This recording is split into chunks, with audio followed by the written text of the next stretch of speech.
जय श्री गणेश। आज की वीडियो में हम लेकर आए हैं संकष्टी गणेश चतुर्थी व्रत कथा। संकष्टी गणेश चतुर्थी व्रत माघ मास की कृष्ण पक्ष की चतुर्थी को किया जाता है। ऋषि शर्मा ब्राह्मण की कथा सुनेंगे हम।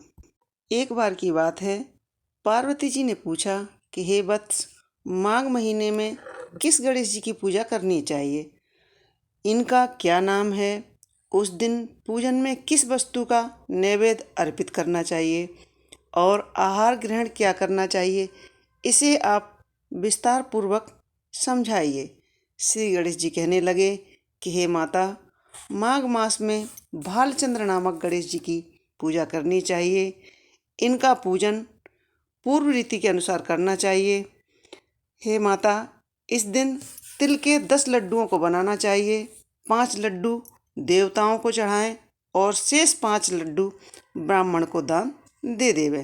पूरे दिन व्रत करके शाम के समय चंद्रमा को अर्घ दे के ब्राह्मण को भोजन कराएं और 5 लड्डू ब्राह्मण को दें और दक्षिणा दे करके उसे संतुष्ट करके विदा करें।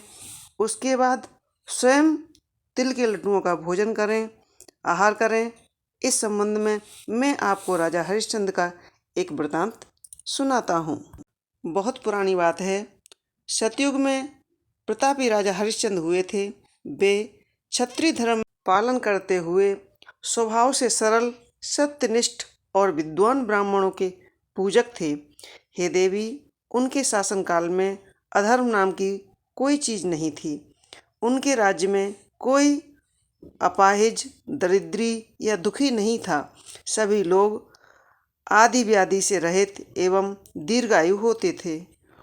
उन्हीं के राज्य में एक ऋषि शर्मा नामक ब्राह्मण, तपस्वी ब्राह्मण भी रहता था। एक पुत्र की प्राप्ति होने के बाद ही वे स्वर्गवासी हो गए। पुत्र का भरण पोषण उनकी पत्नी करने लगी। वह विधवा ब्राह्मणी भिक्षा द्वारा अपने पुत्र का पालन पोषण करने लगी। उस ब्राह्मणी ने माघ मास की संकष्टी गणेश चतुर्थी का व्रत करती थी। वह पतिव्रता ब्राह्मणी गोबर से गणेश जी की प्रतिमा बनाकर सदैव पूजा किया करती थी। भिक्षा के द्वारा जो धन प्राप्त हुआ, उसी से उस ब्राह्मणी ने गणेश जी की पूजन सामग्री एकत्रित कर पूर्व रीति के अनुसार तिल के 10 लड्डू बनाए। इसी बीच उसका पुत्र गणेश जी की प्रतिमा अपने गले में बांधकर बाल भाव से बाहर खेलने चला गया। तब एक नगर में पिशाच कुम्हार ने उस बालक को जबरदस्ती पकड़कर अपने आवे में छोड़ दिया और मिट्टी के बर्तनों को पकाने के लिए उसमें आग लगा दी। उधर उसकी माता अपने बच्चे को ढूंढने लगी। उसे न पाकर वह बड़ी व्याकुल हो गई। ब्राह्मणी विलाप करती हुई गणेश जी से प्रार्थना करने लगी, हे गणेश जी, हे विशाल शरीर वाले, हे सूर्य नारायण की लाली के सदृश कांति वाले, हे सुंदर जटा समूह को धारण करने वाले, आप इस दुखिया की रक्षा कीजिए। हे गजानन, हे 4 भुजाधारी, हे लंबोदर, हे मस्तक में चंद्रमा को धारण करने वाले, हे विनायक, हे अनाथों के नाथ, हे वरदायक, मैं पुत्र वियोग में व्यथित हो रही हूँ, आप मेरी रक्षा कीजिए। वह ब्राह्मणी इसी प्रकार आधी रात तक विलाप करती रही। प्रातःकाल होने पर कुम्हार अपने पके हुए बर्तनों को देखने के लिए आया। तब उसने आवे को खोला तो देखने लगा कि उसके आवे में जांघ भर पानी भरा हुआ है। और उसमें भी अधिक आश्चर्य की बात तो यह थी कि उसमें बैठा हुआ वह बालक खेलते हुए पाया। ऐसा देखकर, अद्भुत घटना देखकर वह भयभीत हो गया और कांपने लगा और इस बात की सूचना उसने राजा के दरबार में दी। उसने राज्यसभा में अपने कुकर्म का वर्णन किया और कहा, मैं कुम्हार हूँ, मैंने महापाप किया है। हे प्रजापालक, अग्नि के समान तेजवान, हे महान हरिश्चंद्र, मैं अपने कुकर्म के लिए वध के योग्य हूँ। उस कुम्हार ने राजा हरिश्चंद्र के सामने अपने सारी कुकर्म का वर्णन किया और कहा कि हे महाराज, कन्या के विवाह के लिए मैंने कई बार मिट्टी के बर्तन पकाने के लिए आवा लगाया, परंतु मेरे बर्तन कभी नहीं पके और सदैव ही कच्चे रह जाते थे।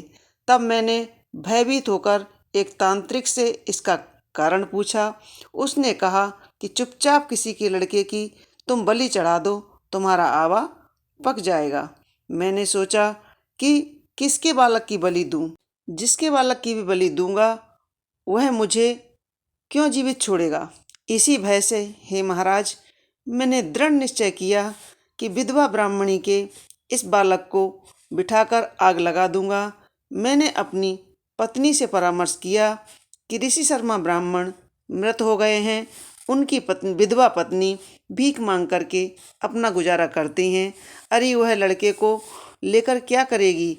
मैं यदि उसके पुत्र की बलि दे दूंगा तो मेरे बर्तन पक जाएंगे। मैं इस जघन्य कुकर्म को करके रात में निश्चित होकर सो गया।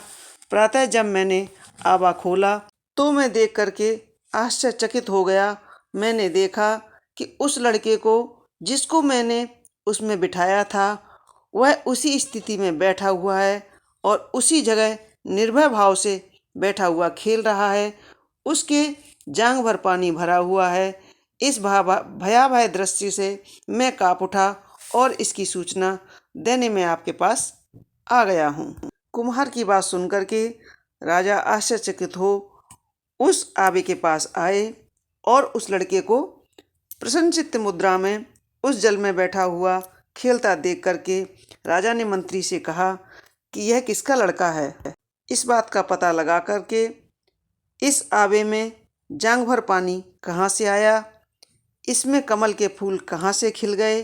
इस दरिद्र कुम्हार के आवे में दूर्वा की कहाँ से आ गई? हरी हरी दूर कहाँ से उग गई?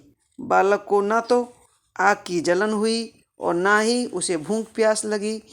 यह आवे में भी वैसे ही खेल रहा है मानो अपने घर में खेल रहा हो। राजा हरिश्चंद्र इस तरह की चर्चा मंत्री से कर ही रहे थे कि वह ब्राह्मणी वहाँ बिलखती हुई आ पहुँची।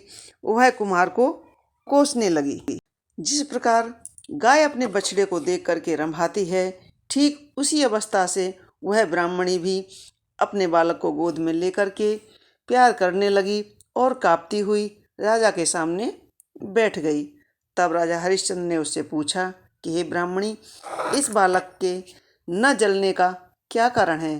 तुम मुझे बताओ। क्या तू कोई जादू टोना जानती है या तूने कोई धर्माचरण किया है जिसके कारण बच्चे को जरा भी आँच भी नहीं लगी? राजा की बात सुनकर ब्राह्मणी ने कहा कि हे महाराज, मैं कोई जादू टोना नहीं जानती हूँ, ना तो कोई धर्माचरण करती हूँ, तपस्या योग दान कुछ भी नहीं करती हूँ, ना मैं कुछ जानती हूँ। हे राजन, मैं तो सिर्फ संकष्टी गणेश चतुर्थी का व्रत करती हूँ। उसी व्रत के प्रभाव से आज मेरा पुत्र मुझे जीता मिला है। ब्राह्मणी की बात सुनकर के राजा ने कहा कि मेरे राज्य में संपूर्ण जनता संकष्टी गणेश चतुर्थी का व्रत करे, इसमें मेरी पूर्ण सम्मति है। राजा ने उसकी परिक्रमा करते हुए कहा कि हे पतिव्रते, तू धन्य है। राजा ने संपूर्ण नगरवासियों को गणेश चतुर्थी व्रत करने का आदेश दे दिया। इस आश्चर्यचकित घटना के कारण सभी लोग उस दिन से प्रत्येक मास की गणेश चतुर्थी का व्रत करने लगे। इस व्रत के प्रभाव से ऋषि शर्मा की विधवा ब्राह्मणी ने अपने पुत्र को आवा की अग्नि में भी कमल के फूल और दूर्वा से गणेश जी ने उसकी ब्राह्मण पुत्र की रक्षा की और उसे जीवन दान दिया। इतना कहने के बाद श्री कृष्ण भगवान कहने लगे कि हे युधिष्ठिर, आप भी इस सर्वोत्तम व्रत को कीजिए। इस व्रत के प्रभाव से आपकी सभी कामनाएं पूर्ण होंगी।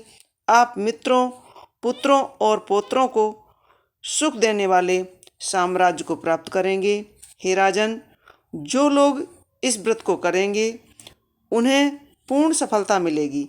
भगवान श्री कृष्ण की बात सुनकर युधिष्ठिर बहुत प्रसन्न हुए और माघ मास कृष्ण पक्ष की संकष्टी गणेश चतुर्थी व्रत करके निष्कंटक राज भोगने लगे। यह थी माघ मास तिल चतुर्थी व्रत कथा। आप जानते हैं पूजन विधि। संकष्टी गणेश चतुर्थी व्रत 29 जनवरी 2024 सोमवार के दिन किया जाएगा। चंद्रोदय 29 जनवरी रात्रि 9:10 पर होगा। संकष्टी गणेश चतुर्थी व्रत माघ मास की कृष्ण पक्ष की चतुर्थी को किया जाता है। इस दिन संकट हरण गणपति जी का पूजन किया जाता है। चंद्रमा को अर्घ देकर निराहार व्रत रहें। तारों को अर्घ देकर व्रत को खोलना चाहिए। पूजन विधि इस प्रकार है। संकष्टी गणेश चतुर्थी व्रत वाले दिन सुबह सबसे पहले उठकर नहाएं।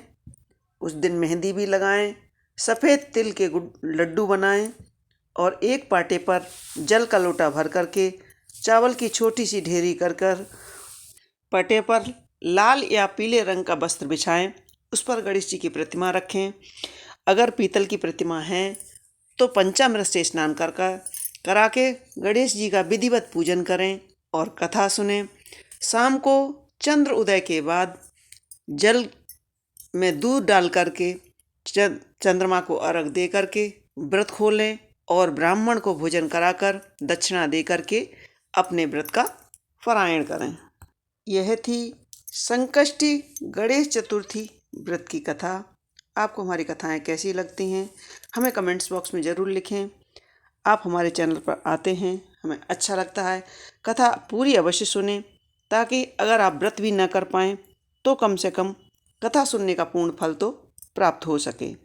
जय श्री गणेश।